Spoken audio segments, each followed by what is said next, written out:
Emma Johnson. And I'm Nick Lehman. We're bringing you the news from the Salty Scoop. The softball team has had a great season. They've won a regional against Springfield County 2-1 in 9 innings. Then they beat Raymond Lincolnwood 8-0. It was 3-0 going into the 6th inning, and Raymond Lincolnwood had the bases loaded, but they got out of the inning. Then in the bottom of the 6th inning, we scored 5 runs to make it 8-0, and that is when the game ended and we're moving on to state. So we decided to bring in Katie Long and their head coach, Mr. Bandy.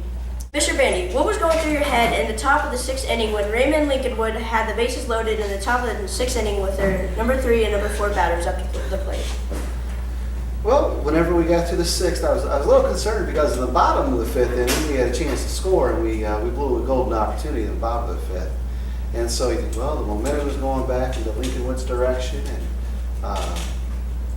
whenever the bases get loaded, a little nerve-wracking, but we had the last couple games, we found ways to get out of those situations, and when the base is loaded, you want to see that first pitch to the next batter be a strike. And when the next pitch was a strike, it made me feel a whole lot better about the situation. And then whenever we got a pop out to get the 2 outs, and after that I felt pretty good. I thought if the next batter gets a hit, at least 2 girls in a row didn't get a hit.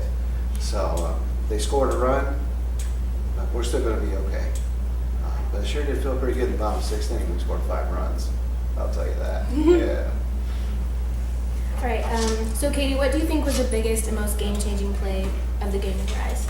I think we had several good plays, but I think being able to knock down hard-hit balls and ground balls and pop flies really helped us, along with hitting. Everyone was really hitting well. I interject on that?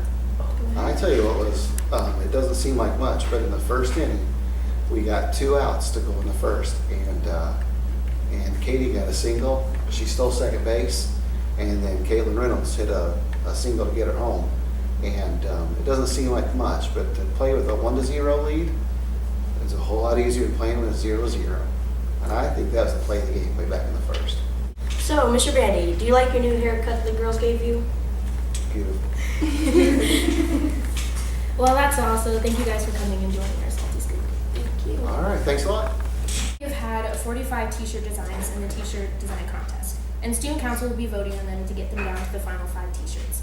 Then the students will vote for those final 5. The winner's t-shirt will be sold to all the junior high students. Change for Texas fundraiser is complete. The winner is Mrs. Tom's first hour class. They will receive a taco party. Shout out to Dylan Wilson for donating $200 to this fundraiser. Good job, Dylan. Altogether, our junior high raised over $1,400. The girls' basketball first game is this Monday against Riverton, and then we face Porta on Tuesday. Come out and support our pencils. I'm Nick Lehman, And I'm Emma Johnson. and we'll see you next week on the Salty Scoop.